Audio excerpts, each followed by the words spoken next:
Thanks for joining us today for our next episode in the addiction series.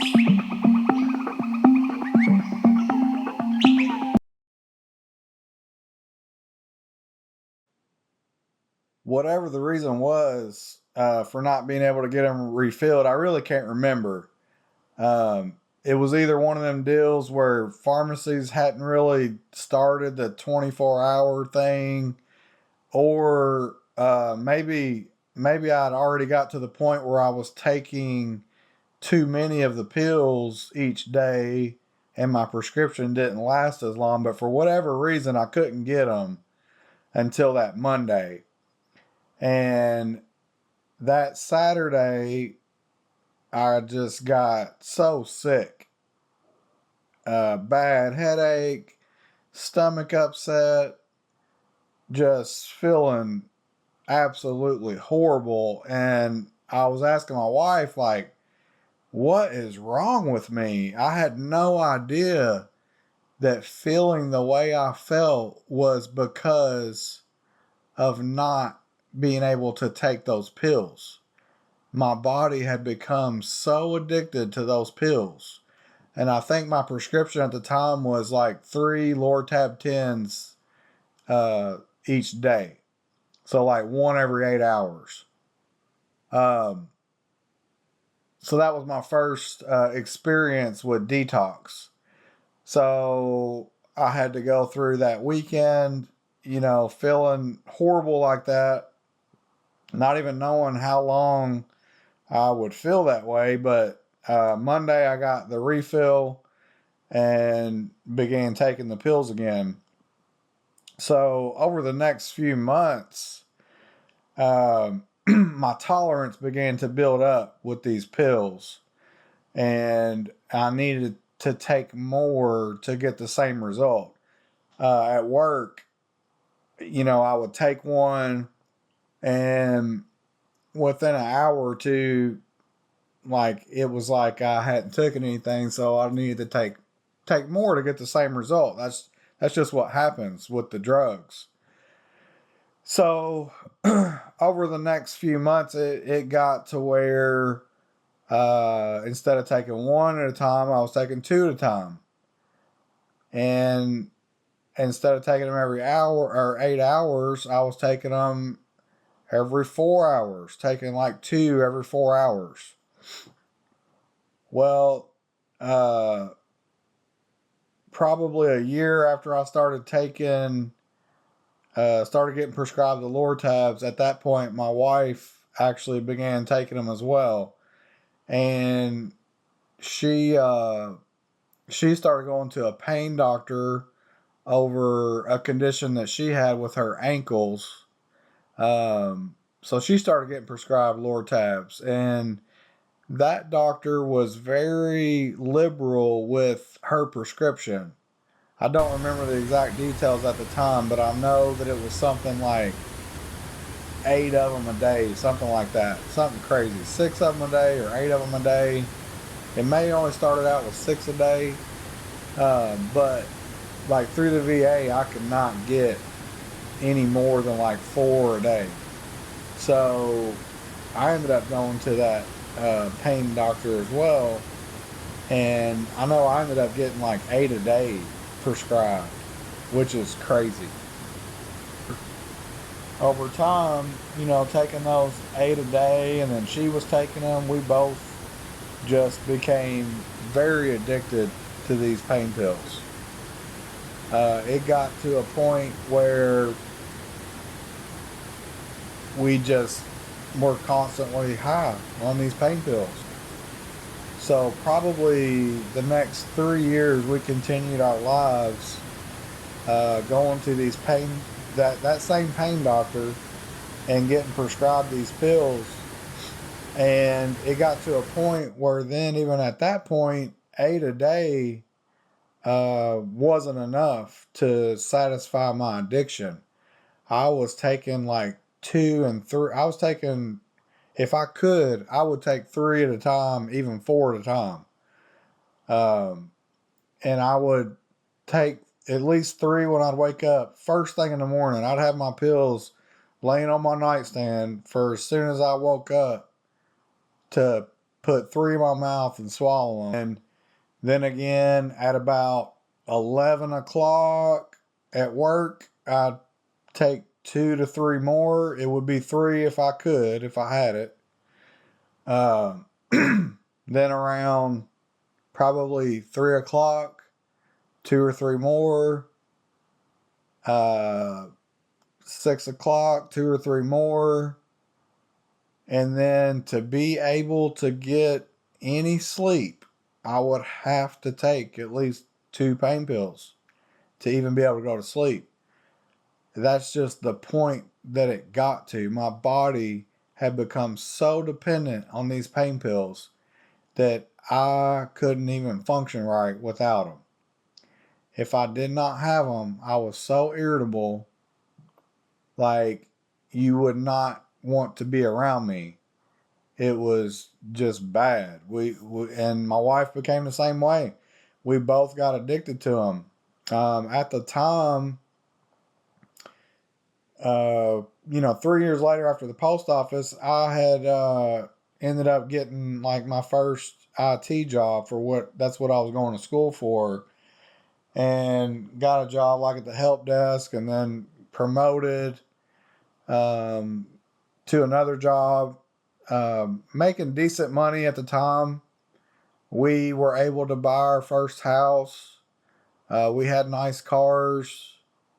We had like a 4-wheeler, was able to do fun things with the kids before it really got to a point where we started buying a lot of pills.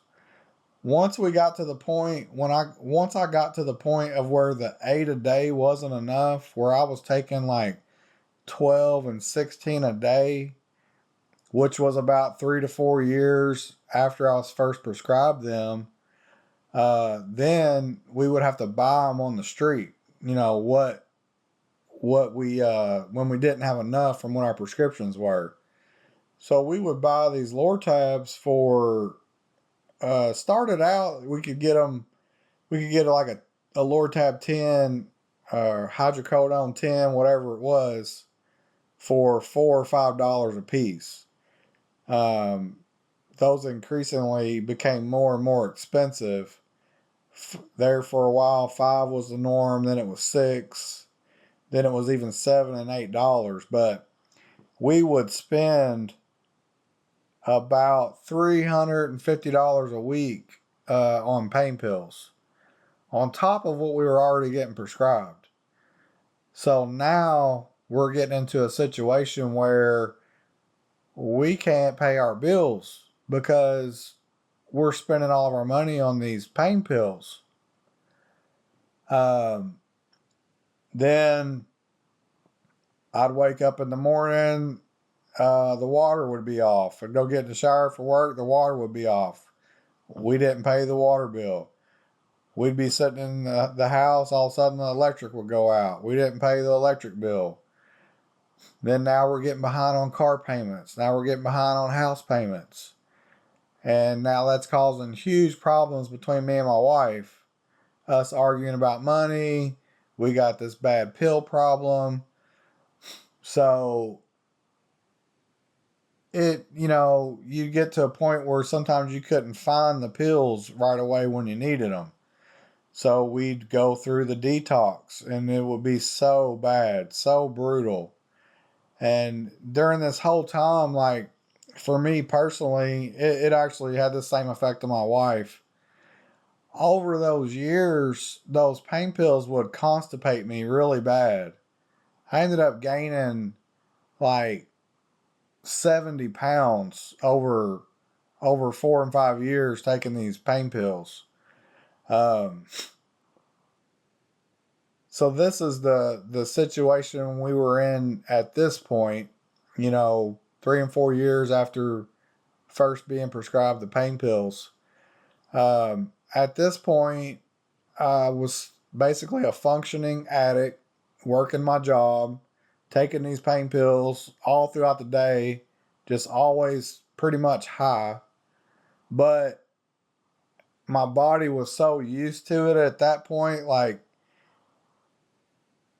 that was just, I had to have those to like function, is the way I felt. Um, and like, that was my baseline, that was my normal. So, if someone who didn't take pain pills, or like me in the very beginning, if I would have threw three of them in my mouth, four of them, like, I have no idea, like, it would have been crazy. But at this point in my life, I was taking three and four at a time, and that was normal to me. Well, the job I was working at, we ended up moving a few miles down the street, and they had a box truck pull up with a lot of APC backup batteries for the office building. There was a pallet of them. So if anyone knows, those are very heavy, each one. Well, it was a pallet of them, but we didn't even know what was on the pallet. They just asked if a couple guys could go out there and unload this pallet off this box truck. So anyone who knows, like, a box truck, the back of the truck is probably 5 feet off the ground. So it was myself on one side and two other gentlemen on the other side. The truck driver got the pallet like to the end of the truck, and he was pushing from inside the truck, and we were grabbing it, sliding it off. Well, when that pallet cleared that truck, it went down to the ground and took us down with it. And probably 30 minutes later, I started feeling like a lot of pain in my groin from that. And I let my boss know that I felt like I pulled something. And 3 days later, I woke up in the most excruciating pain I've ever been in my life. I couldn't even stand up out of bed. And what I ended up doing was, it gave, like, I herniated a disc in my back, my lower back, from being jerked to the ground with that pallet.